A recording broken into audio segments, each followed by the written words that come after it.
gudoomiyaha gobolka Sool Cabdiqani Maxamuud Jiir ayaa kormeer ku tagay deegaanka Qorile oo hilaadii 70 kiiloomitir u jirta magaalada Laascaanood ee xarunta gobolka Sool waxaana ujeedada kormeerka gudoomiyuhu daaranaa oo ku hurgalida xaaladda nololeed ee deegaankaasi waxaana gudoomiyaha uu kulan la qaatay qaybaha kala duwan ee bulshada iyadoona ugu horeyntii odayaasha iyo cuqaasha deegaanka Qorile ay wax uga warameen xaaladaha dhabta ah ee ka jira deegaankaasi geedka muuqda waxa soo jooga Puntland shaqo kuma darsano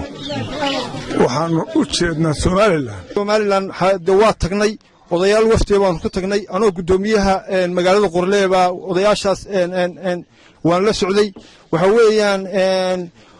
barasaabku waa mahadsan yahay wuxuu naga ballan qaaday wixii ugu horeeya ee uu hawsha tixgeliyo inay noqoto halkan isaguna waa mahadsan yahay 100% waxaan kaloo leenahay xagga Somaliland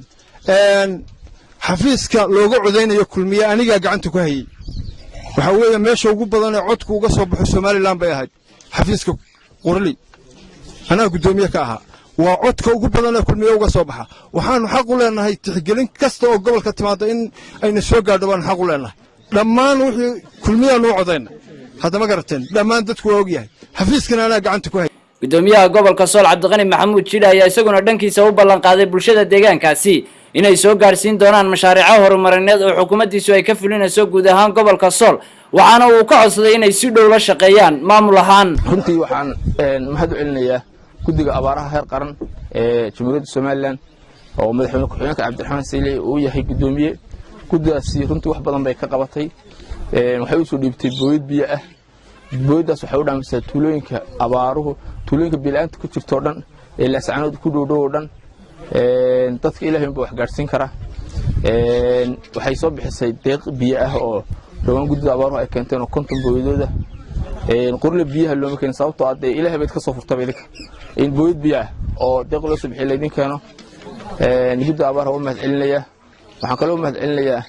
madaxweynaha Jamhuuriyadda Somaliland Muuse Biixi Cabdi oo runtii og Qorile wuu og yahay madaxweynuhu si fiican baad markii doorasho socotay oo doorateen cod fiicanna waad siiseen Qorile halkan ay ahayd baan maalinay meeshii maalintii doorashada ka dhacaysay tirada yareeda halka ka codis haba iska yaraatay oo dadku diiwaangelinta aad iyo u gelin kulmiye wada codaysan taana dawladdu way idin og tahay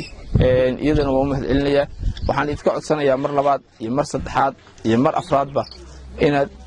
cid kastoo deeq idin wada aad soo dhaweysaan oo si wacan aad ula shaqaysaan waxyaabaha idinka kala jiidashada manfaacadka dhexdiina maanta kale waa laga tanaasulaayay wixii wanaagsan baa la qaataa gobonnimo halkan lagu yaqaanay soo dhaweyn baa lagu yaqaanay waxaweye dad la dhaqan baa lagu yaqaan kormeerka gudoomiyaha gobolka Sool Cabdiqani Maxamuud Jiir oo ku gaaray deegaano kamid ah koonfurta gobolka Sool ayaa ku soo beegmasay xilli xaalad abaareed oo saameysay dadka iyo dunyadaba ay ka jirto dhammaan deegaanada hoos yimaada gobolkani Sool Samiir Saciid Bila Kalsan TV Laascaanood.